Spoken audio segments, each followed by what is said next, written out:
Bonjour, mon nom est Isabelle Lacasse et je suis heureuse d'animer ce dernier et 10e épisode du balado Le Troisième lieu. Il y a un petit changement parce qu'habituellement, c'est Jérôme Gendreau qui anime, mais là, il est assis ici parce qu'il est invité. Bonjour, Jérôme. Voilà, ça me fait plaisir. Je suis très contente de te passer la pote, Isabelle. On va expliquer sous peu pourquoi tu es invité aujourd'hui puis tu n'animes pas ton propre balado. Voilà. OK? Et tu as invité ton ami Michel Lade. Allô, Michel? Allô. Alors, Je me suis fait plaisir. C'est comme mon cadeau, ce dernier épisode. Michel est designer urbain chez Caïvo Architecture, c'est ça? Oui. À Sainte-Marie-de-Beauce. Oui. On a toujours un petit lien Beauceron. On a un ancrage très Beauceron dans Ouais. Et il ne peut pas avoir plus d'ancrage aujourd'hui parce que Jérôme a décidé de nous faire un petit road trip le temps d'une journée. Michel et moi, on est des anciens collègues de travail. On travaillait à Québec, mais bon, on habitait à Sainte-Marie tous les 2 mois à l'époque à Sainte-Marie, Oui, OK. mais je suis à Saint-Georges. Et puis, on covoiturait vers Québec ensemble. Alors aujourd'hui, on a décidé qu'on allait covoiturer encore. OK. Puis là, on a covoituré dans la cour arrière de Jérôme, c'est-à-dire derrière la Beauce, il y a un État qui s'appelle le Maine. Et toi, tu es venu souvent dans ta vie dans le Maine. Oui. Ici, on est dans un centre d'art. Pourquoi tu as voulu faire ce dernier épisode ici? Bien, en fait, le thème global de la balado, c'est le territoire. Territoire dans toutes ses déclinaisons. Territoire, ça peut être territoire d'appartenance. Qui, moi, comme je vous l'ai expliqué sur la route, alors qu'on s'en venait, on cheminait vers le sud. Bien, dans le fond, moi, c'est ça, on va dire, mon aire de distribution, c'est la Beauce, mais c'est aussi le Maine, parce que quand j'étais plus jeune, je suis venu dans un camp ici, puis j'ai beaucoup apprécié découvrir cet endroit-là pour tous ses atouts, on va dire, pas juste les beaches, là. Et ben voilà, puis il y a quelques années, j'ai découvert la ville de Waterville que jadis, quand j'étais dans le Maine, on passe à côté sur l'autoroute, on s'en soucie pas trop, c'est pas trop, ça a l'air d'une ville avec des power centers, des magasins, mais pas plus que ça. Finalement, ben j'ai découvert des petits bijoux ici, qui c'est un peu ça. Pour ça que je voulais vous faire découvrir ça aujourd'hui. Bien, d'ailleurs, le titre de ton balado, c'est Le Troisième lieu. Alors, ces lieux qui ne sont pas la maison, qui ne sont pas le travail, mais des lieux qui sont rassembleurs. Oui. Et ici, bon, c'est un centre d'art, on aura la chance d'en parler, revitalisation ici à Waterville, mais est-ce que tu dirais que c'est ton troisième lieu, un de tes endroits? Oui, tout à fait. Un de mes endroits où j'ai l'impression ici, en termes de qualité urbanistique et d'intégration, et en termes de qualité, on en a même eu tantôt un aperçu de ce que ça peut donner au niveau social, de rassembler finalement. Je trouve qu'ici, il y a eu vraiment il y a une réussite. Une réussite, Bon, ouais. j'ai hâte d'entendre Michel avec son œil de designer, voir ce qu'elle a pu voir ici là, en première impression. OK. Mais avant qu'on arrive avec ton analyse, Michel, je te demanderais un troisième lieu pour toi important ou que tu aimes. Ça peut être un endroit spécifique, comme ça peut être un endroit que tu souhaites voir dans chacune des villes que tu visites. Ça serait quoi?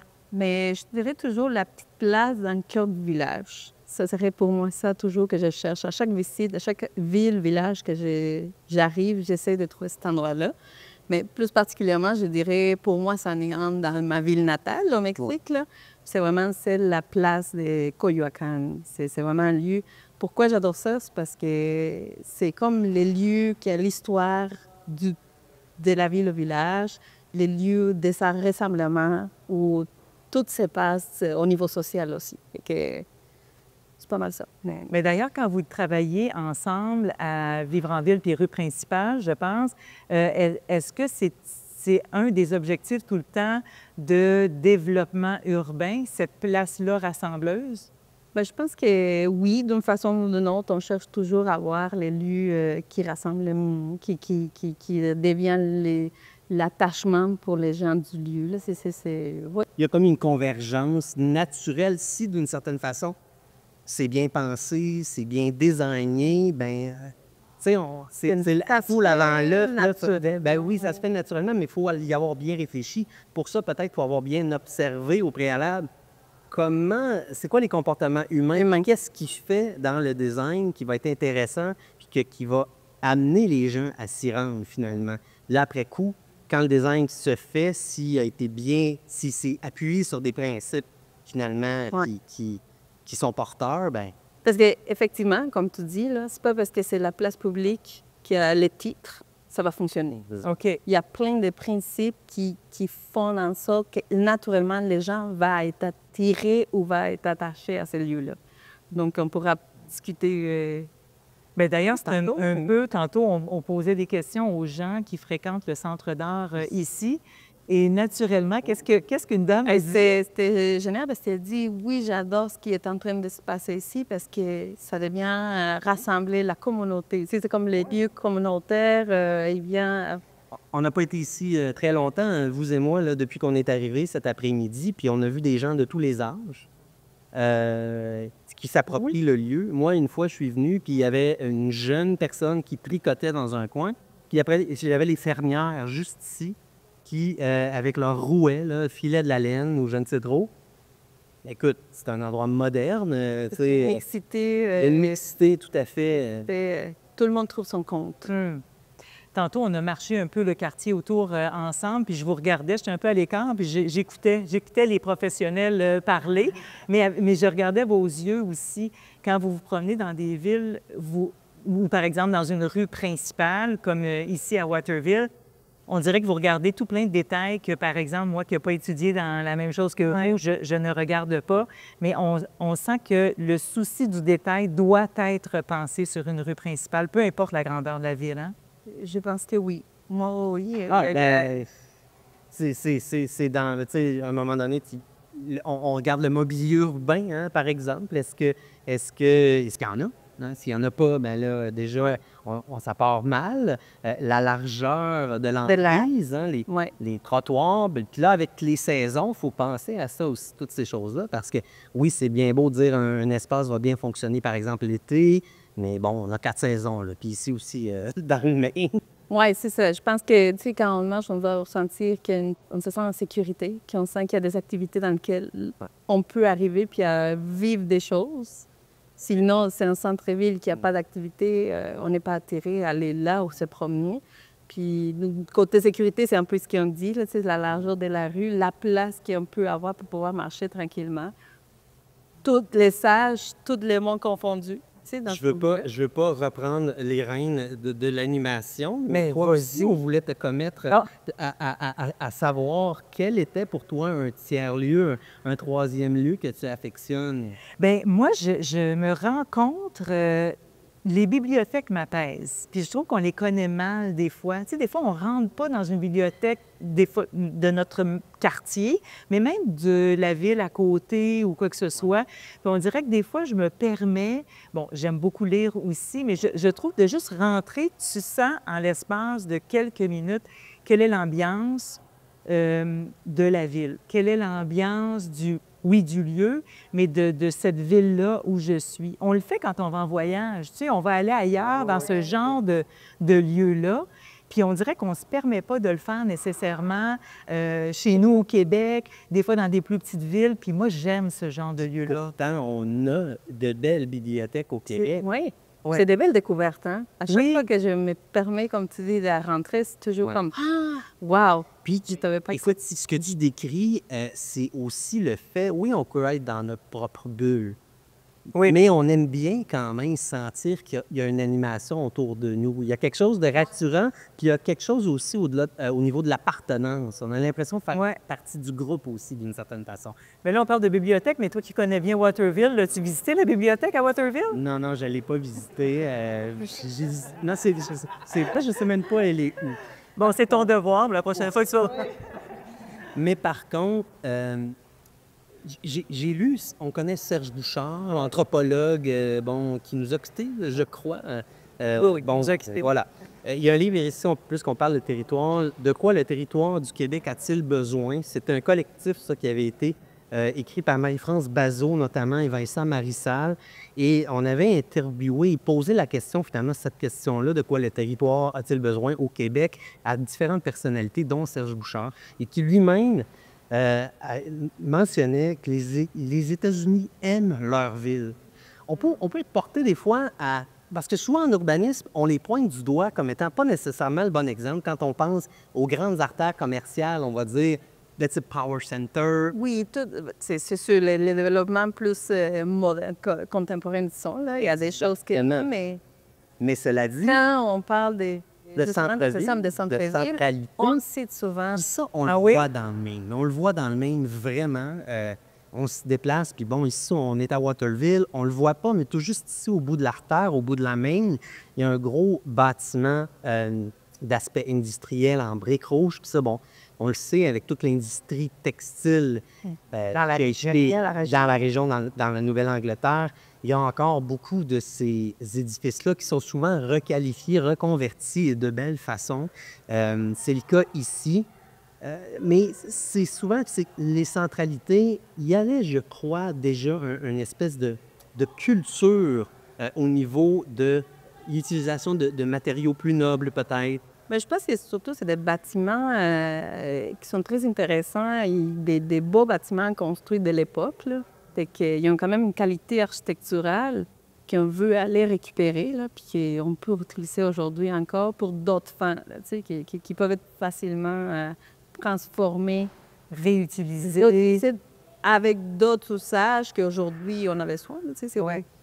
Je pense que c'est beaucoup ça qu'on voit souvent avec ces gros bâtiments industriels. Ça m'avait frappé quand même, parce que, bon, Serge Bouchard, anthropologue, on le sait, ouais, il a voyagé beaucoup, mais je ne m'attendais pas nécessairement à un éloge, on va dire, de la façon de faire au niveau de la qualité architecturale et finalement urbanistique aux États-Unis. D'ailleurs, j'anticipais pas ça. tu avais l'air d'accord, Michel. Alors, on regarde quand on est urbaniste ou on travaille en design urbain, on regarde un peu là, ce qui se passe. On est collé là, quand même aux États-Unis, donc tu regardes ce qui se passe. Mais je pense que c'est beaucoup parce que c'est des cultures qui se rassemblent, qu'on a quand même des modes de vie similaires. Contrairement à quand on parle de l'Europe, il y a plein de choses qui sont pas construites de la même façon. Et je parle historiquement par là. Fait qu'avec les États-Unis, il y a quand même beaucoup de similitudes. C'est qu'elle nous permet de se rapprocher, à voir, utiliser comme exemple, comment est-ce qu'on pourrait s'inspirer des autres, qui appliquaient les belles choses qu'ils ont, les autres, dans leur cœur village, pour s'en servir dans leur vie de village. Oui, c'est ça. Puis, comme ce que je disais, pour référer à ce que M. Douchard a mentionné, ici, par exemple, juste dans le Maine, des petites centralités. Je pense à Gardiner, qui est tout juste à côté de la capitale Augusta, où tu te promènes dans la petite artère centrale et finalement, bon, si tu t'attends pas nécessairement parce que c'est tellement petit, Gardiner ou encore Hallowell, qui est encore là une espèce de petit quartier de la capitale Augusta, sont des beaux endroits. Bon, souvent peut-être plus touristiques aussi quand même, mais comment je dirais, c'est très petit, là, mais malgré tout, c'est souvent très intéressant là, de les voir et de les découvrir, effectivement. Puis je sais que tu connais un peu Saco, qui est jumelée avec Biddeford, en fait jumelée parce que ce sont deux villes sœurs, si on veut. Les Biddeford est une ville jumelle de Saint-Georges. Tout est dans tout. Oui, de Saint-Georges. Tout ramène à Saint-Georges. Tu es dans tout. Toujours, Isabelle, toujours. Voilà. Mais j'étais quand même étonnée, puis je suis sûre que Michel l'a remarqué dans notre fameux road trip pour s'en venir jusqu'ici. Tu n'utilises même pas de GPS. Alors, tu connais vraiment ville après ville. Tu es un gars du lieu, là, puis pas... J'ai vu, puis je vais vous dire, je vais vous faire une autre confidence. J'étais ici le jour où ça a inauguré, dans le fond. Le jour où ils ont ouvert, coupé le ruban du bâtiment ici, j'étais là. C'était un 22 décembre ou un 20 décembre, quelque chose comme ça, en 2022, je crois, quelque chose comme ça.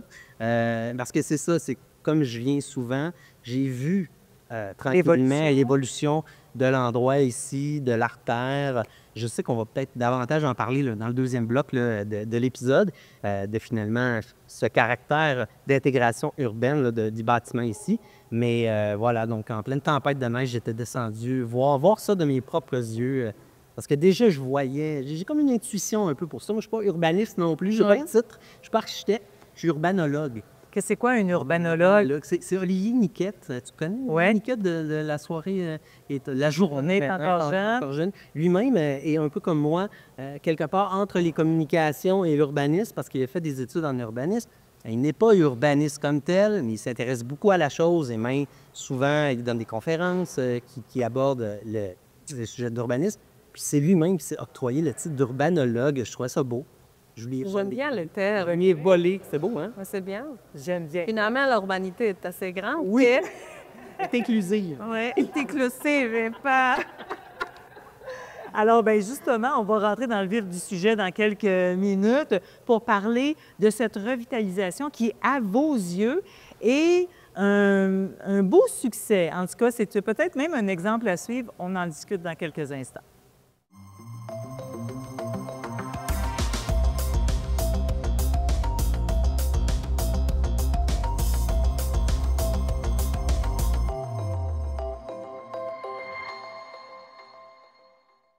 Je vous rappelle que pour ce dernier et 10e épisode du balado, le 3e lieu, je suis en compagnie de Jérôme Gendreau et Michel Lade. Et on est dans le Maine, on est dans la ville de Waterville, un lieu qu'affectionne Jérôme, qu'on ne connaissait pas, Michel et moi. Je suis peut-être passée ici à un moment donné dans ma vie, mais je ne m'en souviens plus. Ouais. Mais il y a quand même eu revitalisation de la rue principale. Ça s'est échelonné, comme tu le dis, sur plusieurs années. Tu as suivi ces travaux-là. Puis tu as eu envie d'inviter ton ami Michel, où tu as fait faire un petit tour de ville. Puis on avait envie de connaître tes impressions parce que tu travailles en design urbain. Est-ce qu'à ton avis, c'est un beau succès ici? C'est une belle revitalisation? Ça fonctionne? Moi, je pense que oui. Avoir les gens marcher puis utiliser l'espace des milieux, je pense que c'est bien réussi, là. Ouais. C'est vraiment une belle petite rue principale. Il y a l'animation, il y a des commerces. Il y a plein d'activités que je vois, là, que... Moi, tu sais, tu dis, bon, peut-être tu étais déjà passé dans le coin, mais bon, tu t'en rappelles pas comme tel. Moi, ça fait pas si longtemps que ça, même si ça fait super longtemps, comme je le mentionnais tantôt, c'est une ville qui est sur le bord de l'autoroute.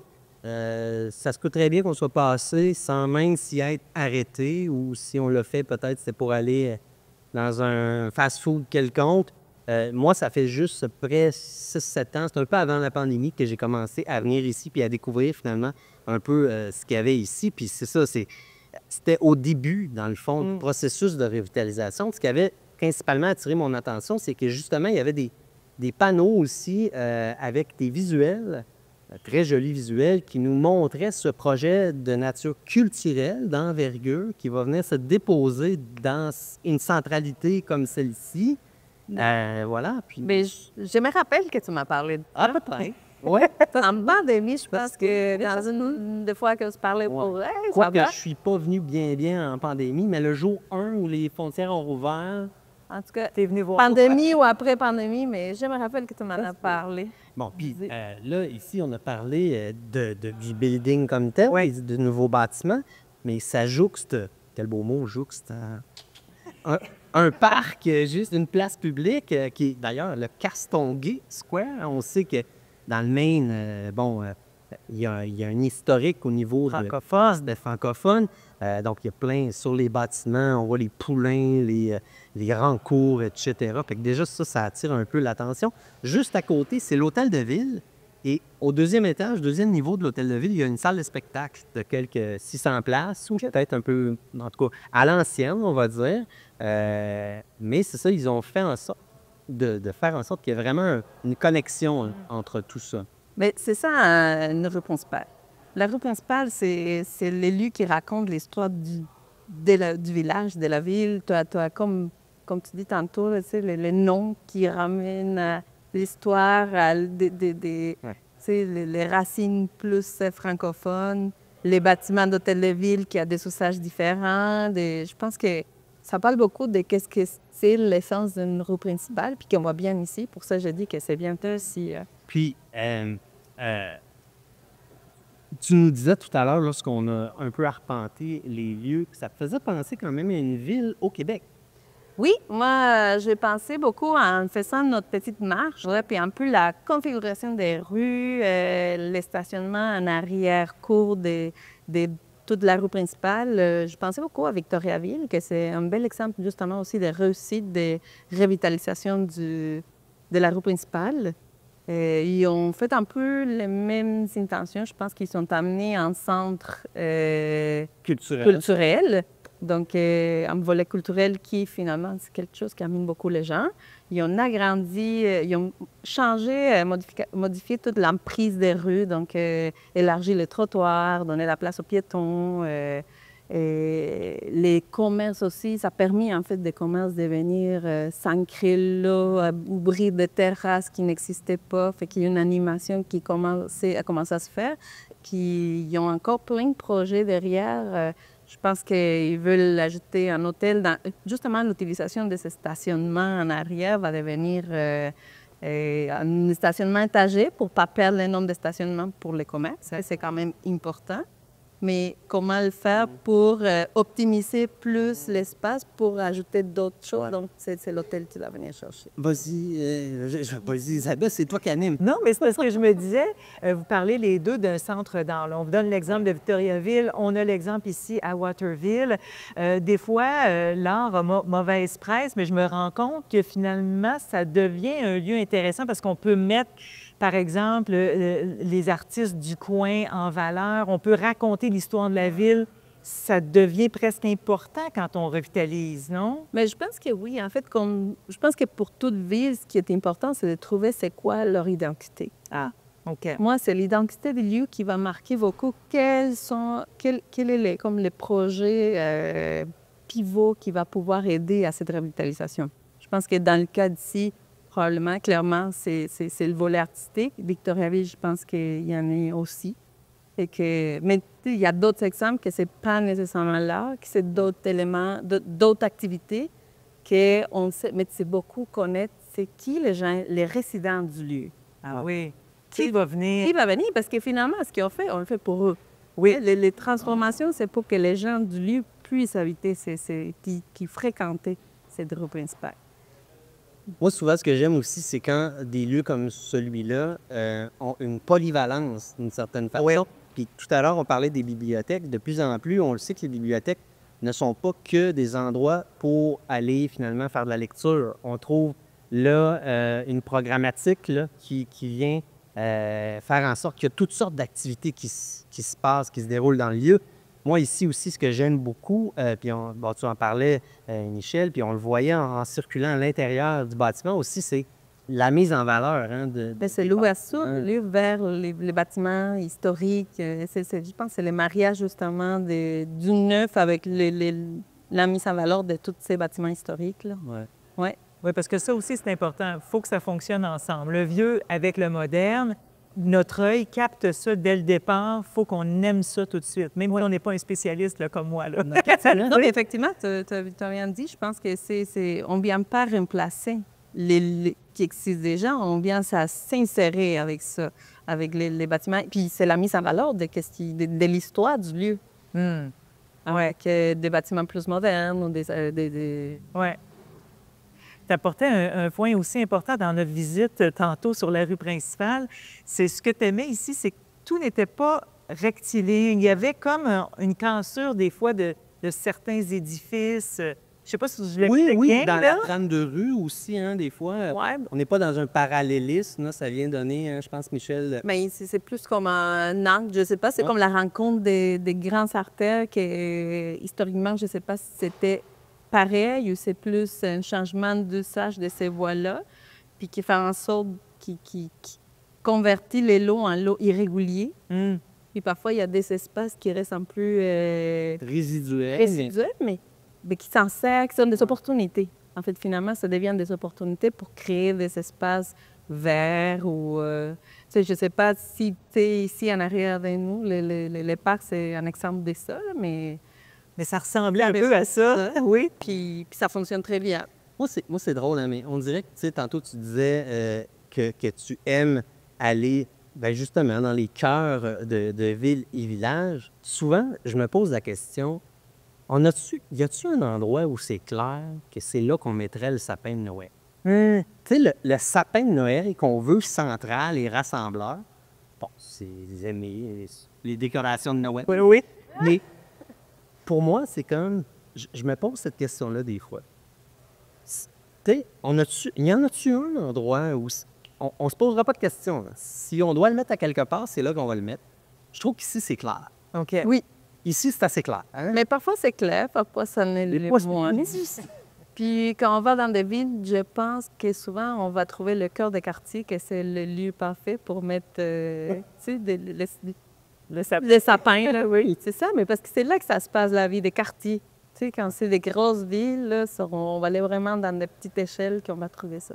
Oui, c'est ça, oui. Tout à fait. Puis il y a un aspect qui vient après tout ça, quand on a compris on le fait pour qui, où on met le sapin, etc. Je trouve que c'est la fierté des gens qui y habitent. Puis c'est ça qu'on voit dans les yeux des gens cet après-midi à qui on a parlé avant cet enregistrement-là.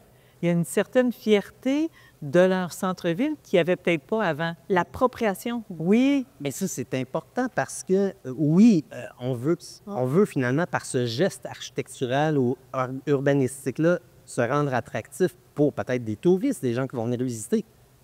Mais il faut que ce soit fonctionnel et approprié aussi par lui. Puis l'appropriation, c'est important, parce que c'est comme ça que les gens vont prendre soin de ces lieux-là. Tu sais, les gens, les résidents, je suis fière. Ça m'appartient, ça fait partie de ma vie, c'est ma vie, je suis fière d'être là, puis moi, je vais prendre soin de ça, puis je vais m'assurer que ça fonctionne, puis je vais m'assurer d'amener l'animation.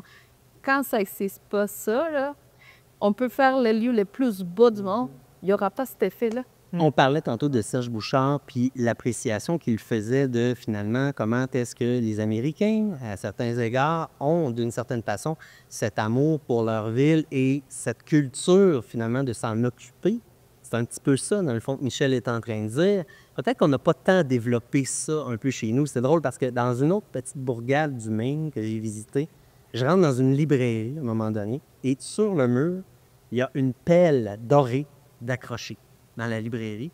Et c'est que le propriétaire de l'endroit, parce que, bon, on le sait, à Montréal, par exemple, vous habitez un quartier à Montréal, souvent, c'est bien vu de déneiger son propre bout de trottoir, en face de chez nous. Là. Quand ça. Bon, ben là, sur cette petite artère commerciale-là, il y avait comme le challenge entre commerces, puis je pense que c'est ce monsieur-là qui avait démarré ça, de dire, là, c'est qui va le mieux possible déneiger son trottoir. Puis à chaque année, il y a la pelle en or qui est décernée et le commerce peut l'afficher clairement dans son établissement. Fait que, tu sais, je trouve que c'est intéressant. Comme une prise en main, aussi en charge, mais il y a la fierté là-dedans, d'une certaine façon. Ça parle de la fierté des gens. Bien, d'ailleurs, ici, dans la visite que tu nous as fait faire du Centre d'art, il y a quelque chose qui a capté ton attention la première fois que tu es venu. On parle de créer des ponts avec plusieurs la communauté, les gens, tout ça. Et ici, on monte un des escaliers et c'est écrit, il y a un pont, c'est marqué « Be a Bridge ». Et pourquoi que c'est venu te chercher, ça? Bien là, en fait, le pont, il enjambe la rivière Kennebec, OK? Nous, dans la Beauce, c'est la rivière Chaudière. Qui traverse notre région, l'épine dorsale. Ici, bien, on va dire en continuité, c'est un corridor, le corridor Chaudière-Kennebec. Bien, c'est la rivière Kennebec, elle arrive juste pas loin d'ici. D'ailleurs, c'est la route 201 qui arrive pas loin d'ici, qui est le prolongement de notre route 173. Tout est dans tout. Tout est dans tout.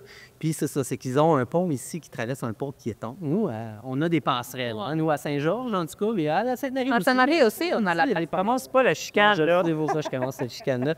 Mais Be a Bridge, écoute, moi, avant de faire des podcasts, quand j'ai commencé à m'intéresser un peu à ces formes alternatives de journalisme ou de communication-là, j'avais démarré un blog qui s'appelait Passerelle virtuelle, en référence à nos emblématiques passerelles à Saint-Georges. Puis en plus, j'ai deux ancêtres, moi, David Roy et Louis Gendreau, qui ont construit en plus là, des ponts à Saint-Georges. Ça m'avait parlé, Be a Bridge, ça veut dire, bien, toi-même, en tant que personne, soit quelqu'un qui crée des liens. C'est bien. Ça m'avait parlé beaucoup, je suis obligé de le dire. Disons, ça se dit pas tellement en français, soit un pont. Oui, non. On verra pas ça sur une murale. C'est moins joli. Je sais pas pourquoi en moyen, Be a Bridge, ça existe. Ça m'avait parlé pas mal. Ouais. Bien, écoute, Jérôme, on arrive déjà à la fin de ce 10e épisode et de cette série que tu as fait, le 3e lieu. Félicitations. Merci. Mais je te laisse... À TELUS, entre autres, là, qui m'a permis là, d'avoir un peu cette opportunité. Mais oui, tu vas continuer à sillonner les villes, bon, oui, du Maine, mais du Québec, Québec aussi, là. Puis probablement aussi de continuer à faire en sorte que Saint-Georges se développe en inspiration de ce qu'on peut trouver de bien. Parce que oui, mon ancrage principal quand même à Saint-Georges. Donc ça continue à se développer bien. Puis notamment là, un centre culturel sur le sens du monde dans le centre-ville à Saint-Georges. Ça ferait du bien. Ah ouais, on serait bien heureux de ça. Mais sinon, par rapport au projet de balado, moi, ce que j'ai vraiment adoré, c'est l'opportunité que ça m'a donné de rencontrer tout plein de gens avec des bagages, des histoires différentes à raconter, en binôme, tout le temps comme ça. C'était vraiment génial. D'ailleurs, en tout cas, c'est possible là, de regarder le tout à nouveau si, bon, finalement, vous êtes arrivé sur la balado là, avec ce 10e épisode, mais dans le fond, il y en a 10 au total. Il y en a sur YouTube. C'est facile à trouver. D'accord. Ben, On vous invite. Et on remercie Michel Lade. Michel, pour qui la passion du design urbain est très... c'est fort chez vous, votre passion. Hein? Oui, j'adore. C'est une passion pour moi. Me perdre dans une ville, c'est le plus beau cadeau que tu peux me faire. Découvrir les rues, tout ce qui se passe autour, voir le monde. Merci. Partager ça. Merci à toi de l'invitation. C'est gentil. Vous n'avez pas fini de vos conversations de design urbain, vous, ensemble? Non. On va remercier Isabelle aussi. Hein? Ça a été au jeu. Guillaume, Jérôme, c'est un ami depuis longtemps, fait que je ne pouvais pas lui dire non. Ça me fait plaisir. Je me sens choyé d'avoir des amis comme ça. Merci à tous.